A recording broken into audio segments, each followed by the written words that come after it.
আজই ডাউনলোড করুন আর এনজয় করুন আপনার পছন্দের শো।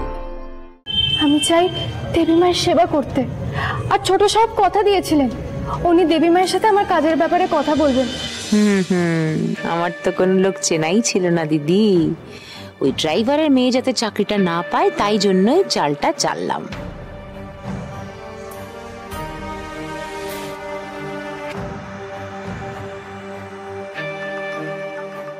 কি হয়েছে আয়ুষ? না মা, কিছু না। খাচ্ছ না কেন তাহলে? এই তো খাচ্ছি খাচ্ছি। আমি তোমার মা আয়ুষ, আমার থেকে ভালো তোমাকে কেউ চেনে না। কি হয়েছে বলো? আসলে মা, তোমার সাথে একটা ইম্পর্টেন্ট কথা ছিল।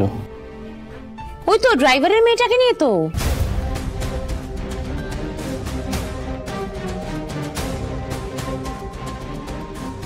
শঙ্করের মেয়েকে নিয়ে? হ্যাঁ মা, কুসুমের ব্যাপারে। ওই তো ওই যে আমি কথা বলছি তো ছোট, মুখটা বন্ধ রাখতে পারিস না? মা আসলে আমি কুসুমকে কথা দিয়েছি। কি কথা দিয়েছো?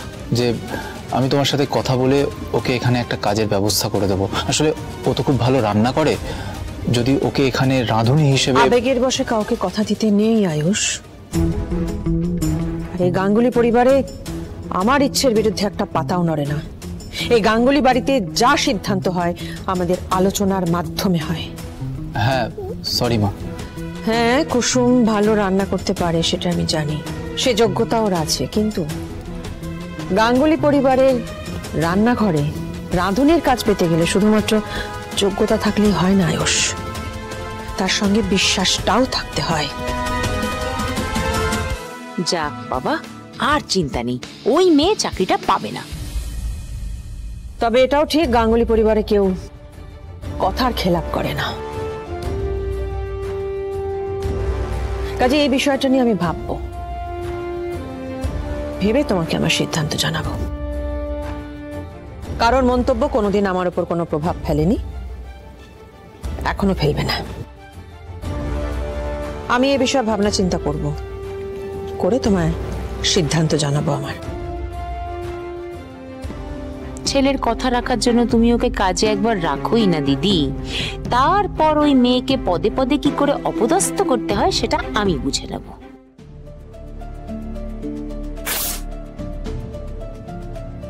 এই মেয়ের সাথে আপনার কতদিনের সম্পর্ক?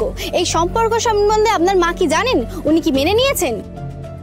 তুমি যদি শঙ্করের মেয়ের বদলে অন্য কারোর চাকরির কথা আমাকে বলতে তাহলে হয়তো আমি ভেবে দেখতাম, কিন্তু ওই মেয়েকে আমি আমার বাড়ির চৌহদ্দিতেও দেখতে চাই না। কিন্তু মা তো মায়ের সিদ্ধান্ত জানিয়ে দিয়েছে। কিন্তু ভাইরা তুইও জানিস যে কুসুম ভালো রান্না করে, তাহলে ওই মেয়েকে আমি আমার চোখের সামনে দেখতে চাই না ঈশান, ব্যাস। আর এ নিয়ে আর কোনো কথাও চাই না। তুমি নিশ্চয়ই আমাদের সঙ্গে মন্দিরে যাবে না?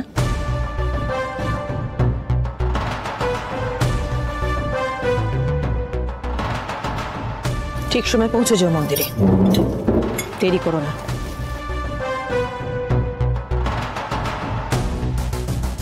কুসুমকে চাকরিটা দিয়ে দিলে কি এমন ক্ষতিটা হতো? লাভ ক্ষতি আমি জানি না ঈশান, কিন্তু মায়ের উপর কথা বলার অধিকার আমাদের নেই, আর মায়ের সিদ্ধান্তের এগেনস্টে যাওয়ার ইচ্ছেও আমার নেই।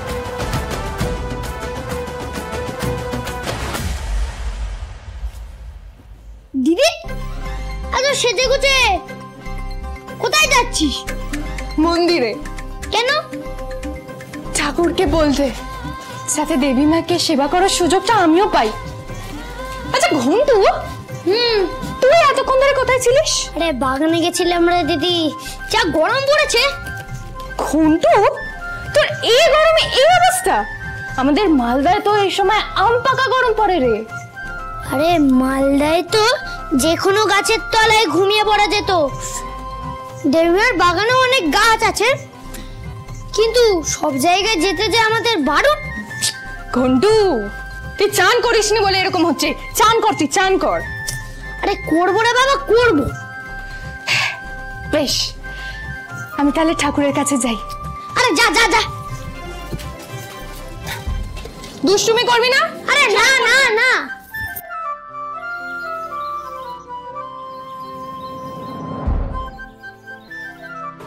ঠাকুরকে যদি মন থেকে কাজের কথা বলি তাহলে ঠাকুর ঠিক শুনবে। হ্যাঁ,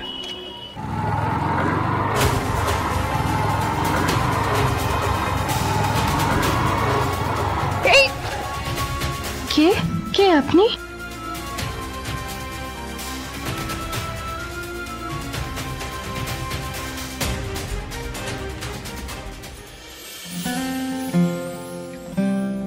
হ্যালো জাদুকর। আমার নাম কুসুম। বলেছি না আমি তোমায় শুধু জাদুকর বলেই ডাকবো। আপনি এত জোরে মোটরসাইকেল নিয়ে কোথায় যাচ্ছেন ঈশান সাহেব? মন্দিরে। মন্দিরে? তাহলে তো আজকে ঠাকুর খুব ব্যস্ত থাকবে। কেন? আমিও তো মন্দিরে যাচ্ছি পুজো দিতে। What a coincidence। কি বললেন? না না কিছু না, বসে পড়ো, আসো। আমাদের ডেস্টিনেশন যখন একই জায়গায় তাহলে একসাথেই যাই, উঠে পড়ো, আসো। নিজের স্ট্যান্ডার্ডের থেকে এত বিলো স্ট্যান্ডার্ডের একটা মেয়ের সাথে সম্পর্কে জড়িয়ে পড়েছেন।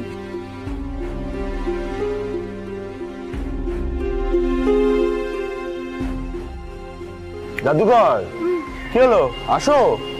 না না, আপনি মোটরসাইকেল নিয়ে যান, আমি 11 নম্বর গাড়িতে আসছি।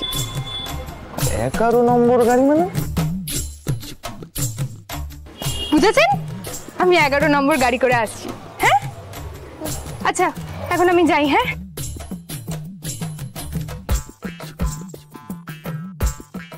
মা তো এখনো মন্দিরে আসতে দেরি আছে, তো চলো ডার্লিং আমরা আরেকটু ঘুরে আসি, তারপর না মন্দিরে যাব। চল।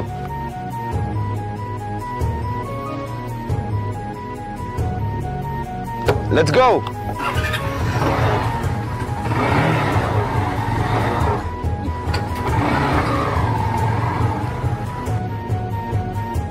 ঠাকুর, আমি জানি বাবা আমাকে কেন শহর থেকে ডেকে আনে পাঠিয়েছিল আমার বিয়ে দেওয়ার জন্য, কিন্তু ঠাকুর আমি তো দেবী মায়ের সেবা করার জন্য এখানে এসেছি। আমি চাই দেবী মায়ের সেবা করতে। আর ছোট সাহেব কথা দিয়েছিলেন উনি দেবী মায়ের সাথে আমার কাজের ব্যাপারে কথা বলবেন। ও ঠাকুর, তুমি দেখো ছোট সাহেবের কথা যেন দেবী মা শোনে, আমি দেবী মাকে সেবা করার সুযোগটা যাতে পাই। তুমি দেখো। হ্যাঁ, আমি এই মন্দিরে 51 বার প্রদক্ষিণ করব যাতে তুমি আমার কথা শোনো। ও আর হ্যাঁ, আমার না আর একটা কথা আছে। ওই যে মায়ের কানে দুল ছিল না, দুটোই হারিয়ে গেছে। ও ঠাকুর, তুমি ওটাকে আমায় ফিরিয়ে দাও ঠাকুর, ওটাই আমার কাছে মায়ের শেষ স্মৃতি। তুমি দেখো। হ্যাঁ, এবার আমি প্রদক্ষিণ করা শুরু করলাম।